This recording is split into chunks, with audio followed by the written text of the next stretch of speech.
Hi, nobodies. So, messy hair don't care every day.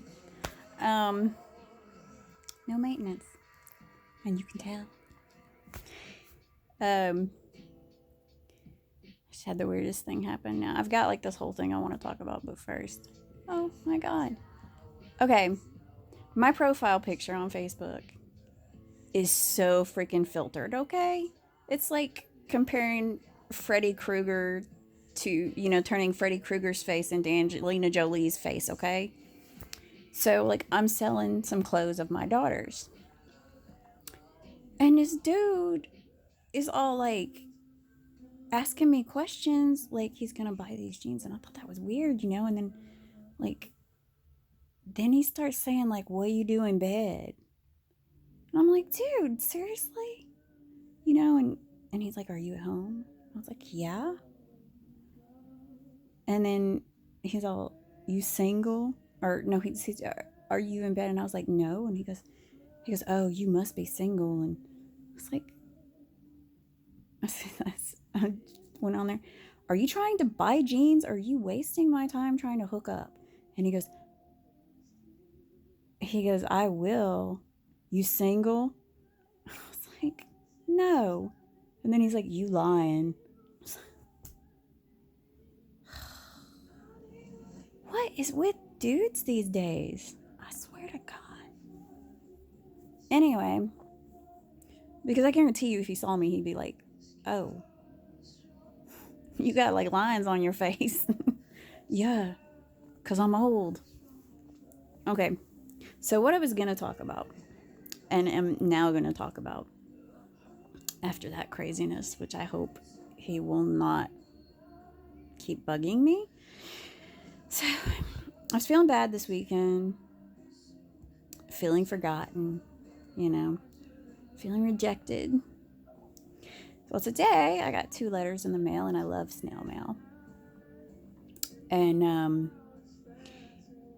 it was one of my friends that I email on an email service, and he was asking me about the poetry that I sent him. So I was like, well, shit, what 3 poems did I send him? Because I had remembered writing them out. I just didn't know which 3 I sent. And so I logged on, and I saw that one of my friends who I talked to like 3 or 4 times a day, I got 7 emails from him. And I was like, why didn't it's supposed to send a message to Yahoo that I have a message on that site. So I was like, what is going on with that? So I was like, 7 messages? And I was like, oh shit. He thinks I'm not answering him. So I was like, I immediately said, I thought that there was problems on your end, and oh my God, I feel so bad. I was not ignoring you intentionally. I had a technology blip, you know, and and I read each of his emails and replied to questions he asked and stuff. And I get to the last 2 and really start feeling bad because I can tell what he did because I do this myself. He he must have went back and looked at his emails, and he's like, okay, maybe it was because I said this, or maybe it was because I said that, and like he's backpedaling, and I was like, oh my God, I feel so shitty, and I can't even send him like a gift or anything, to say I am so sorry. All I can do is just like write the words, I am so so so so sorry, because I do not want anybody who deals with me to feel like I've rejected them. Because I know how horrible that feels when you like somebody, as a person, and they throw you away. So you try to figure out like why. And see, when I tell people that they can say whatever they want and it won't offend me, you know, I truly do mean that, as long as they're not attacking me personally. You know, I've got friends that say chauvinistic things. I've got friends that say really insensitive racist things and say insensitive things about immigration and all that. I've got all of that. And the thing is that, you know, when they say something, I don't get offended by it in terms of I'm not going to be friends with you anymore.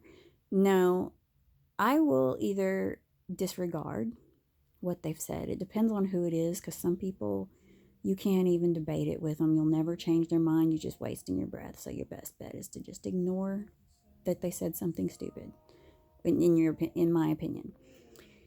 But a lot of times I'll debate somebody on something. It's not like I get, oh, you're not my friend anymore because you said something I don't like. I ain't like that. Um, I'm more offended by people who don't wear deodorant and don't bathe than by what people say. You know, and this guy's sitting there thinking he said something, and he has never said anything that even remotely. I mean, like, I've got a Nigerian friend that says every once in a while, he's like, I wish I could have a friend like you who was my color. Like, what? I don't even comment when he says stuff like that. You know, like, dude, that shouldn't fucking matter. I mean, you're black, your girlfriend's Asian, I'm your buddy, and I'm white. It doesn't fucking matter. What does it matter? I mean, it's like if he could say, like, I wish somebody like you lived closer to me, you know, like lived in my country, you know, but I'm like, that's just such a horrible thing to say, but I'm not offended. And I mean, that's the same guy who's always like trying to convert me and telling me I'm going to burn in hell because I don't believe in the right religion. And I don't get offended by it. But still, I feel really, really, really, really shitty that I know I made this guy feel bad because I didn't know he emailed me. Oh, I feel so bad about it. So bad. Whereas what happened to me was more of a, oh, I forgot all about you. And I don't even get that confirmation. It's like they have no idea that they ruined my day. Because I'm not going to tell them, hey, what happened to you on Saturday? You know, you were supposed to swing by. I saw you drive past my house. Why didn't you stop? I don't do stuff like that to people. And I don't call them to say, hey, where you at? Because then they're going to say, oh, yeah, I was supposed to. I forgot, and now I've made other plans. That shit hurts. And still, I will call that person a friend. Yeah. So today I had to mail off some letters because I finally got pictures in that I was supposed to send my email friend that I missed his messages. He wanted me to send him some pictures of some Dragon Ball Z stuff. So I was like, okay, I sent some stuff. So I had to go down to the post office. And you know, y'all, I am really sick and tired of my anxiety. I mean, it is 2 fucking miles, okay? I should not have to fight for 2 miles. And yet I do. You know, but it shouldn't be a thing. And furthermore, okay, if I can disassociate, like, all the time over stuff, like if I have to keep my mind focused on task at hand, you know, like if I'm doing something I really don't want to do, otherwise I'll dissociate, you know. My mind and my body will not be connected to each other. My body's like on autopilot. And in some situations, that's not such a great thing. But it would be great if it would do that with my anxiety. You know, oh, stomach don't feel good. Disconnect. Just the eyeballs in the head. And here lately, I've been using there's a song by Radiohead called The Daily Mail. And he says the inmates have taken over the asylum. Okay. That is what I consider my worst emotions are the inmates in the asylum. And I have to keep a tight hold on them. And it is exhausting, because trust me, when certain things happen, they're in there and they're quiet. So I write poetry to give them a voice while still keeping my boot on their throat, figuratively, because I can't let them run loose. They do very bad. They would do very bad things. Now, I don't have multiple personalities. I am well aware of everything that happens when I let one of the inmates loose. Alcohol brings out a few of them. It's kind of hard to keep them locked up when I've had alcohol. Poetry, kind of like if they were in prison, they would be in a cage in the yard. You know, that's when I write poetry. I let them out. Well, I don't feel my poetry. It's it's a it's thoughts that particular part of me expresses frustration about, anger about. I don't really write that. I don't really write angry stuff. I call my inmates by what they are. Anger and rage, those are unleashed in my dreams. That's where they get free reign. They can do whatever they want. And then in the morning I can sit there and think, oh my God, can't let them out, because they're scary. You know. Now there is one I'd love to let out. I'm not going to say what it is, but I would love to let that one out. But for some reason, he's like, that particular inmate just hides. He's like a mouse in the asylum, like you turn on, or a cockroach or something, you turn on the light and he disappears. He's like, nope, not coming out. Now, he does come out in dreams, and those are some good dreams. Those are some really good dreams. Yeah, anybody with half a brain can figure out which little inmate that one is. Alcohol doesn't even bring that one out. That one stays gone. It's afraid of the light, I think. It says, no, I'm not coming out. I'm shy. I'm an introvert. No. And I will not give you my voice. Well, last night I wrote a poem and did give it voice. And oddly enough, its voice, and this is going to sound like so fucking crazy, but it's connected to anger. Like, anger hides it. Anger says, you can't have this. You can't have access to this inmate unless you let me out. Which is kind of a scary thought when I think of the inmate anger. Because like rage and anger are different in my head. Anger is just like, you want to punish people, but there's all kinds of ways to punish people. And you kind of like to see anger or rage being committed. Rage is something you can't control. You can control anger to a degree. You can hit anger with logic.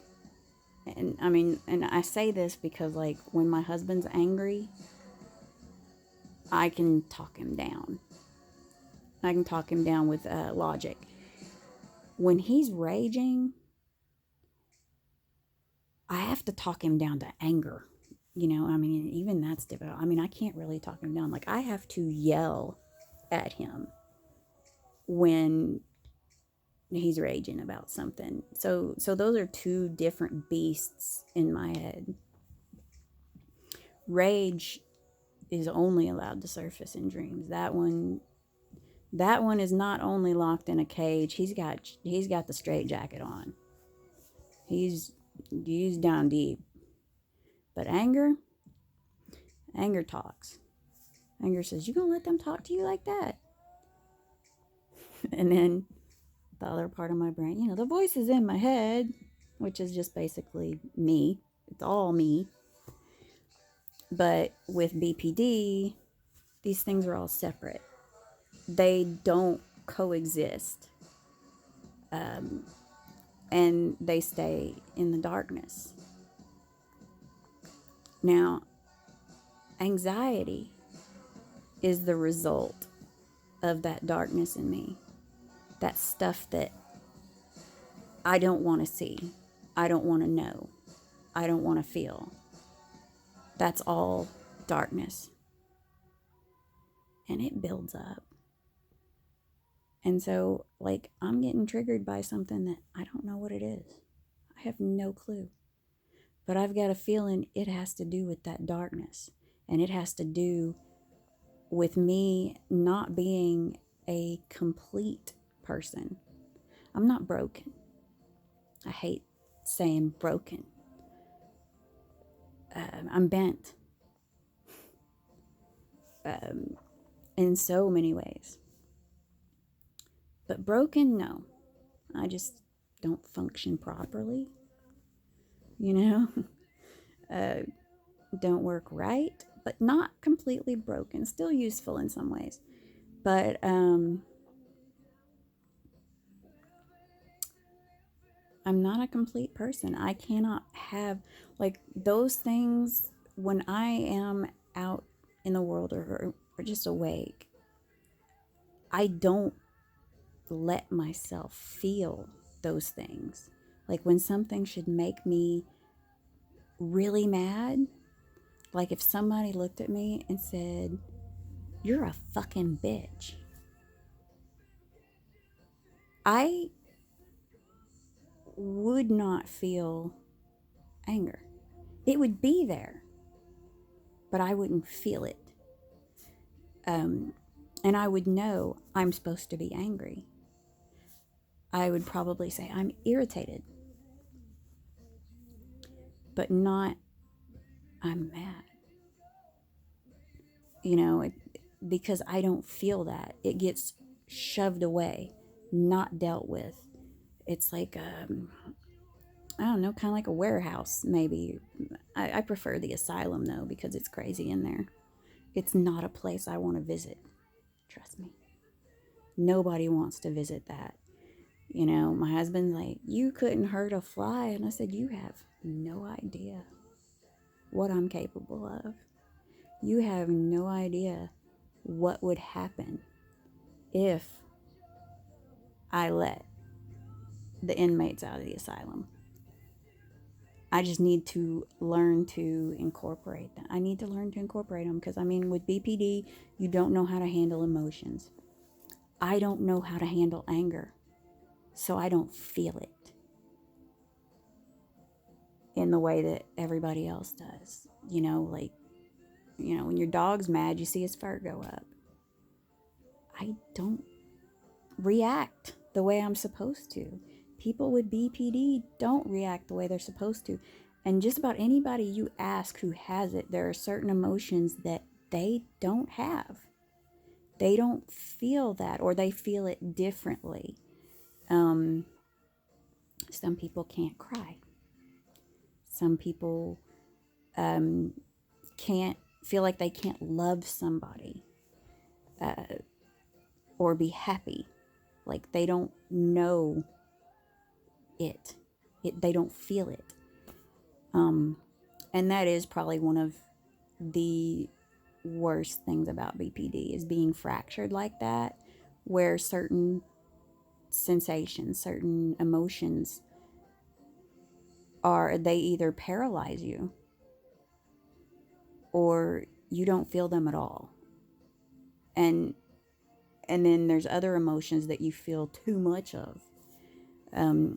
When I'm met with hostility from another person, I freeze. I'm like, What do? I have no clue. I don't get mad. I don't think, how dare you talk to me like that? I don't. Some people immediately will be like, I'm jumping, and they've overreacted.